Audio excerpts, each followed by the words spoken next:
Ready to dive in. Bitcoin, but not just the usual price talk. We're going deeper. Krista Edmunds, she's got this idea right. Bitcoin, not just digital cash, but like a fix, a solution for some really big problems, systemic problems. It's wild how she connects it, right? Bitcoin to, like, systems failing. Her argument, every fiat currency throughout history, gone, kaput. And she uses the Roman denarius, just one example. But it's not bad luck, she's saying. It's the design, baked right into centralized money. So not just that fiat currencies failed, it's the why. Why Edmunds thinks they're flawed, destined to crumble almost. Exactly. Centralized control, that's the point. It creates vulnerabilities, inflation, governments messing up, even politics, all undermining value, stability over time. Okay, so this cycle, these flawed currencies, where's Bitcoin fit in? Bitcoin, it's decentralized, avoids those vulnerabilities, no single control point. So those pressures, the ones Edmunds says take down fiat currencies, Bitcoin resists them. And this ties into, like, her big picture, governments as service providers. So I'm picturing, what, choosing a government like I choose my internet, based on what they deliver, how well they do it. That's it. That's the idea. Edmunds argues these tools, Bitcoin being one, they give us individuals, more say, power shifts away from the big institutions. Makes you think, what do we absolutely need governments for? Which parts could be different? Decentralized, even maybe better. Now, this is where it gets really interesting. Edmunds, she's got this powerful way of putting it. Bitcoin's an antivirus for society. Like, the systems, the ones we're in, they're flawed, fundamentally. Even suggests maybe we're in a simulation. That threw me for a loop. It's a powerful image, right? And it taps into this feeling, a lot of us have it, something's off, deeply. Think about it, the inequality, these constant crises, feels like the system itself is broken. That feeling, yeah. Something's wrong, but you can't quite place it. And Edmunds, this simulation idea, it's almost sci-fi, but it gets at how depth these issues go.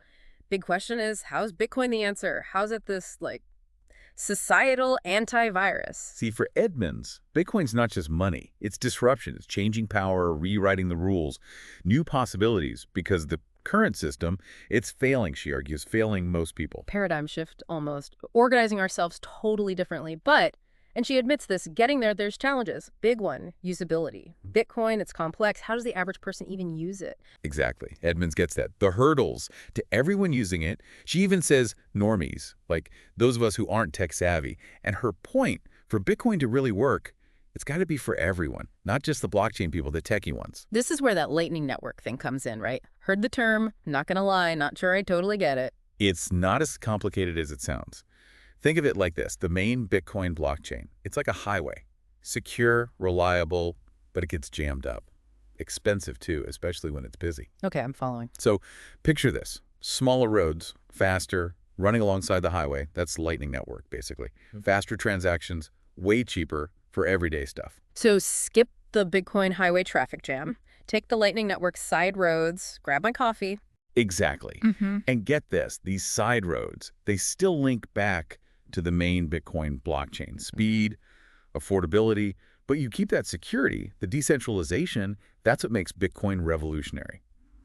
Edmunds, she sees this as the bridge. Tech world, everyday user. Makes Bitcoin more user-friendly, basically. And she's big on that. We've seen that. But then she adds another layer to this whole access thing. Don't hear this enough in crypto, the gender part. This is where she gets you thinking, Edmunds. Big issue, she says. Not enough women in Bitcoin. And it's not just, oh, be inclusive. It's deeper. It's functional, she argues. Hold on, break that down. Lack of women, how's that tied to getting more people to use Bitcoin? Her point is women, they see tech differently, often. Prioritize usability, making it make sense. It's like if you want tech that works for everyone, you got to have everyone's voices in there from the start, right? Bingo. And remember, user experience, big hurdle, she said. More women equals more user-friendly Bitcoin. For everyone. Makes you wonder, what would Bitcoin look like now if more women had shaped it from day one? No, this next part, this is where Edmunds blew my mind. Bitcoin as a time machine. Yeah. For history. Yeah, she goes deep here. The blockchain, it's a record that can't be changed. Old systems, data gets messed with, deleted. Blockchain, nope. Permanent, transparent, the whole thing. Paint me a picture. Permanent record. What does that even look like practically? Okay, so you're an artist. You made this piece, right? You want to prove it, when, all that. Normally what? Signatures with dates, receipts from the gallery. Yeah. But those can be faked, lost, whatever. You timestamp that artwork on the Bitcoin blockchain, boom. Proof. Can't be touched, can't be argued with, everyone can see it. So it's not just money, it's proving stuff happen, transactions, art, whatever, Right. building trust into the system itself, almost. Exactly. And Edmunds, she's saying this is huge. Accountability, fighting corruption. Everything's recorded out in the open, hiding bad stuff, spinning the story, way harder, lights on, basically. And it all goes back to her main point. Bitcoin for a fairer society. Not a cure-all, no.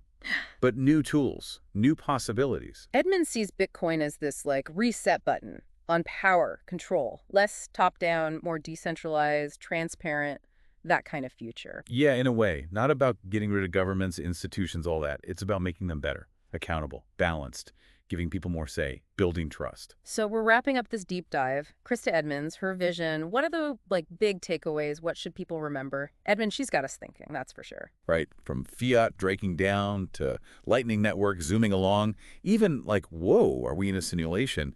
Bitcoin is a time machine. She covers a lot. It all connects, though. That's what gets me. Edmunds, she's not just, here's Bitcoin, the tech stuff. It's the why, the meaning behind it. Exactly. It's like she's saying, here's this tool. It could change things, but what are you going to do with it? A call to action, almost. Think about it. The systems we're in, they're not set in stone. Edmunds, she's pushing for something different. Decentralized, fair, transparent. Power's more spread out. People control their own stuff, data, all that. Trust is built in digitally. Whether Bitcoin's the answer, who knows? But these are big questions she's raising. And that's what we want for listeners, right? Yeah. You heard it here, Krista Edmunds, her vision. Now go deeper yourselves. Question things. What future do DB want? That's the part you get to decide. So last thought before we wrap up. Remember that unchangeable record idea. Imagine every deal, every choice, it's there forever. How would we treat each other? How would that change institutions, history itself? It's a lot to think about. It is. Future's not fixed. We make it with the choices we make today. So keep asking, keep exploring. And that's our deep dive. Thanks for being with us.